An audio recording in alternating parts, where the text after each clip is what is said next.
Hello friends, this is example number 3, which is advanced level mathematics, and this example belongs to the chapter functions. Uh, what is the example? Read the example carefully. If gamma denote a curve y is equal to yx, that means which is in the first quadrant. The curve of the function is in the first quadrant, and let the point 1 comma 0 lie on the curve. But the point 1 comma 0 lies also on the x-axis. That means 1 comma 0 point is the intersection point of the curve and x-axis. Let the tangent to that curve gamma at any point P intersect the y-axis at point yp.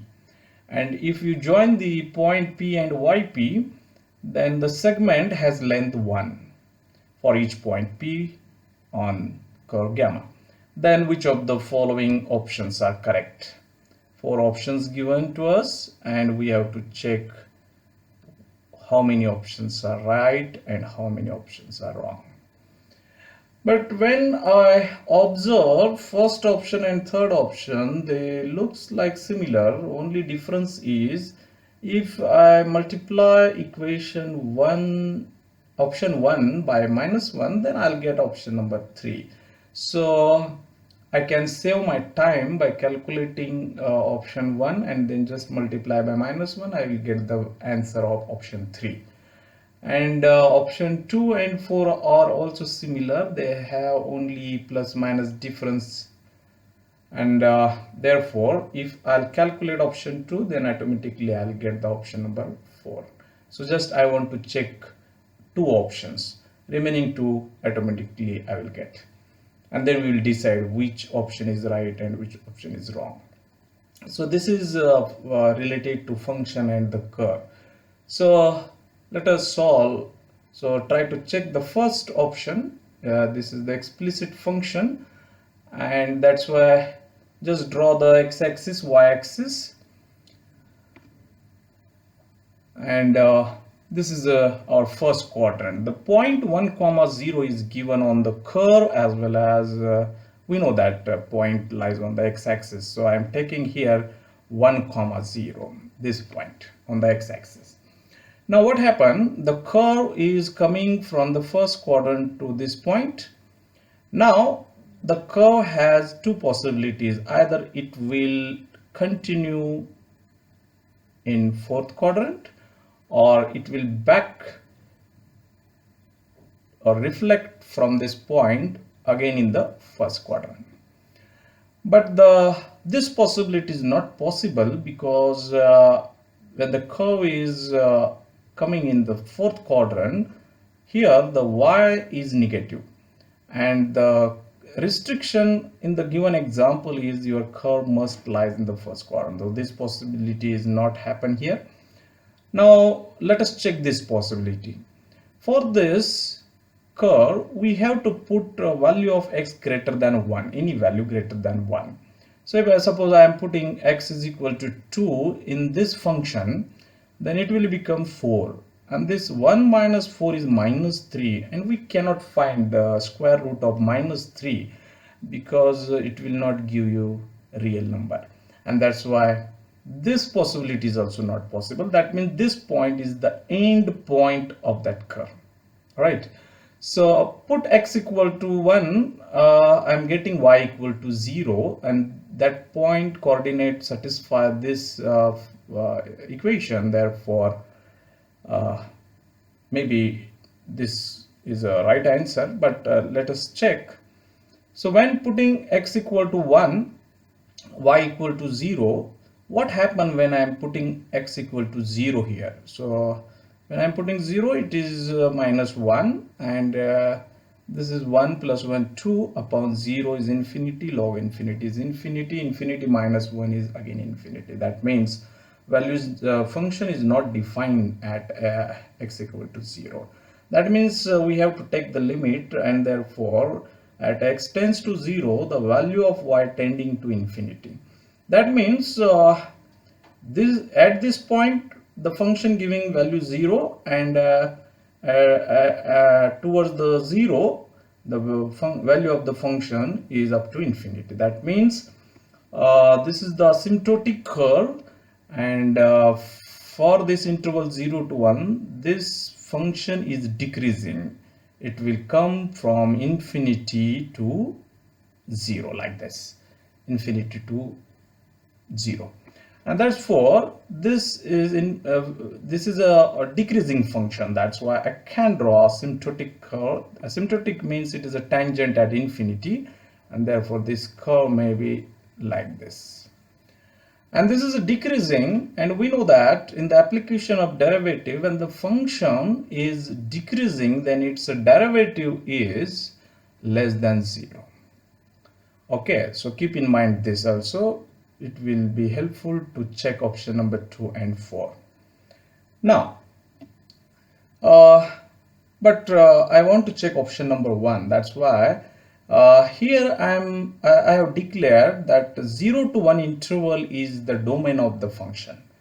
Okay, so I am taking any one point in between this interval. So I'm taking a very simple point, 0.1.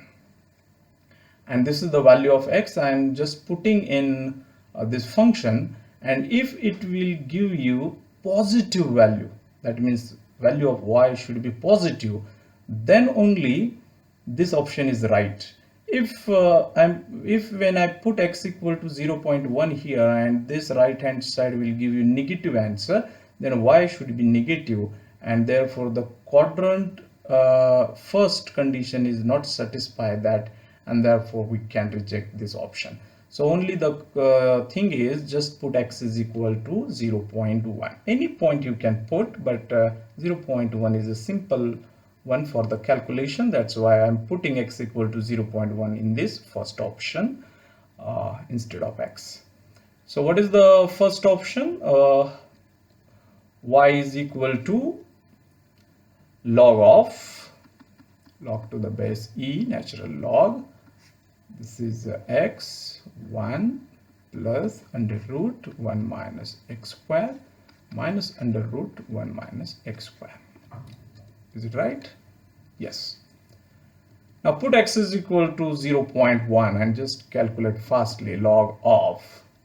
This is 0.1. 0.1 square is 0.01. 1 minus 0.01 is 0.99, and root of 0.99 is approximately equal to 0.99.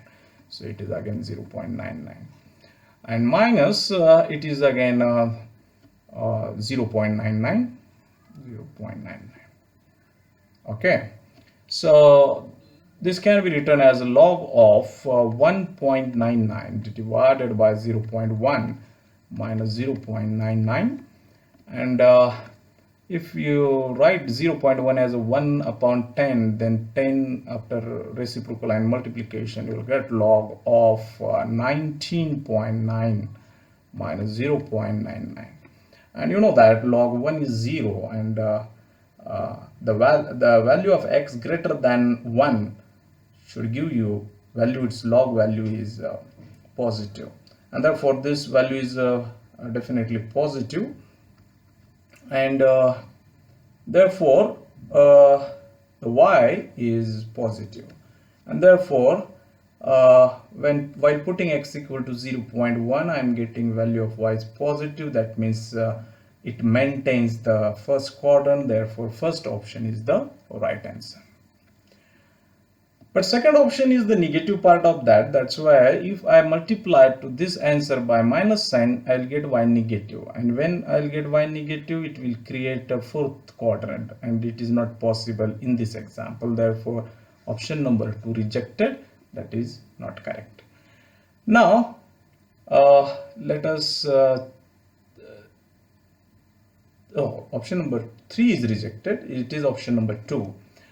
You know that the meaning of y dash, derivative of that y, is equal to minus under root 1 minus x square upon x.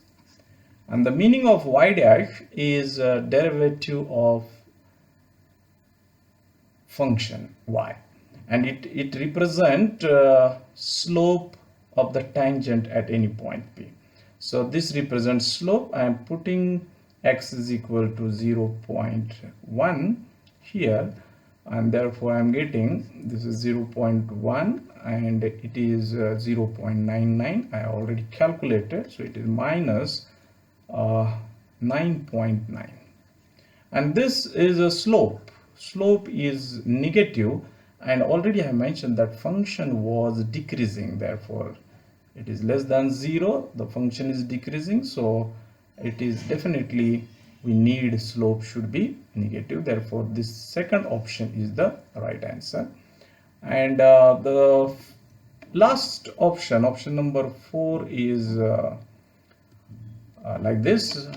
Here also related to slope, y dash is equal to under root 1 minus x square upon x. Put x is equal to 0.1, so I'll get 0.1, and here 0.99, so I'll get 9.9. And this is positive. When the derivative of the function is positive, then function is increasing, but the function is not increasing, therefore option number 4 is wrong. So in this example, option number 3 and option number 4 both are not correct, therefore option number 1 and option number 2 only are the correct options. So I hope that you enjoyed this example.